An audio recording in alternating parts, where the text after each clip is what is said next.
This is such a weird story, guys. I know many of you have heard it, but I thought it was worth sharing with those of you who haven't. Apple actually worked on electric cars for around about 10 years. Not just autonomous cars, but actually just making their own EV. They gave up on all of it, but it's really quite a bizarre story, and there's a bit more to it than what the media have told us. Hello, my friends. Welcome to the channel. I'm Sam Evans. Great to have you with us. I'd like to put a link in the description below for the Sydney EV show, which I'm going to be at from the 8th to the 10th. I've actually got free tickets now for fans of the channel, and I'll put a link in the description. Make sure you come to the show. Love to see you there. Apple spent years secretly developing electric car batteries with BYD. Now, we don't know if that was a blade battery potentially, lithium iron phosphate chemistry, was it NCM chemistry potentially? It was in a battery pack of its own design, which was bizarre. I mean, truly bizarre that Apple had the hubris to think that they knew enough that they should do that, considering they obviously just made mobile phones, which is a completely different, laptops obviously have a battery in them as well, but a completely different type of product. Now, Apple spent roughly a decade and more than $10 billion US. That's not inflation adjusted, so that's probably more like $15 billion, developing an electric car only to kill off the project earlier this year. They actually spent many years secretly working with Chinese automaker BYD on advanced long-range batteries that they could use in their vehicles.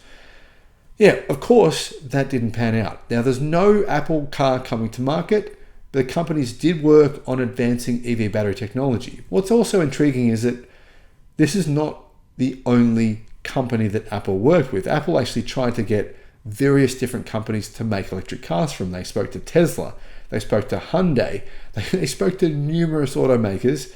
None of it panned out. Obviously, Apple had their own very specific type of product they wanted. Even Foxconn, who make Apple's iPhones for them, well, they even offered to make Apple's vehicle, but obviously Apple said no to that. The American tech giant and BYD began working together about 7 years ago in 2017. They actually apparently built a battery system using lithium iron phosphate cells. Apparently, Apple engineers working on the project had expertise in advanced battery packs and heat management. BYD used its lithium iron phosphate cell experience and manufacturing prowess to make the partnership work, claims Carl Scoops. Well, the partnership obviously didn't work. But anyway, Bloomberg said that Apple and BYD collaborated after engineers from the Chinese car maker showed Apple executives early versions of the blade battery that's currently used in its electric cars. Now, the blade battery was great a few years ago, but today it's obviously getting dated. Back then, though, Apple was impressed, and they believed it could use BYD cells with their own in-house battery pack design. Got no idea why Apple thought that was necessary, why they wouldn't have just used BYD skateboard like everyone else does.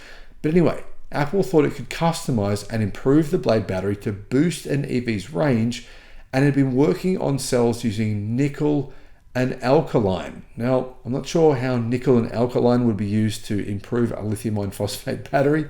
It's kind of hilarious that they thought it could.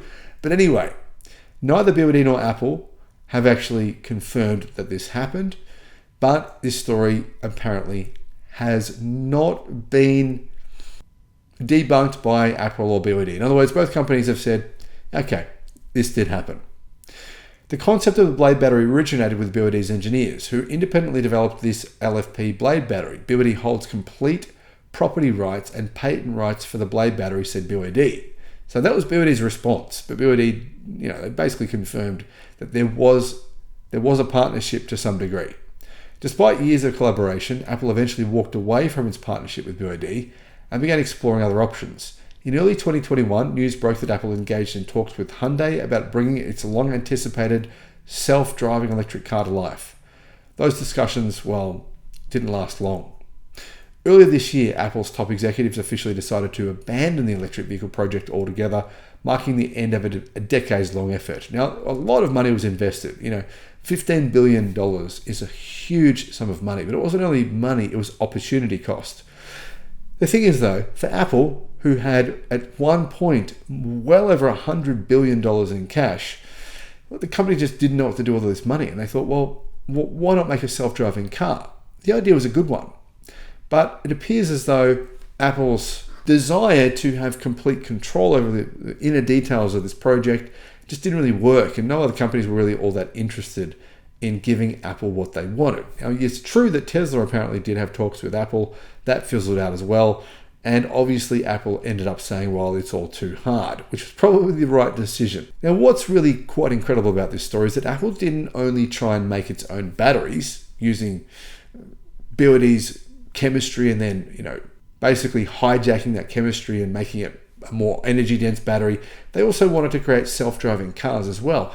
It was an incredibly optimistic concept, an incredibly optimistic idea that they thought with only $10 billion or $15 billion in today's money, that would even be possible.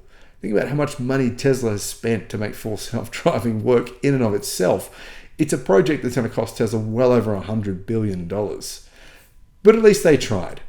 Now, what are your thoughts about Apple? Me personally, I'm a bit baffled by the company. I feel like they're a little bit sort of searching for the next thing, the next big thing. They don't know what it is, and it feels like they're kind of falling behind. The Apple iPhone 16, for example, it's really not that technologically advanced.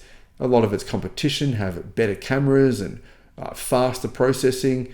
I'm not really sure what Apple's plans are for the future, and they're not a company that I honestly, personally have a whole lot of faith in. Now, whilst I say that, yeah, this is an iPhone, but honestly, it feels like the iPhone has barely changed in a decade, whereas in the automotive industry, things are moving incredibly fast.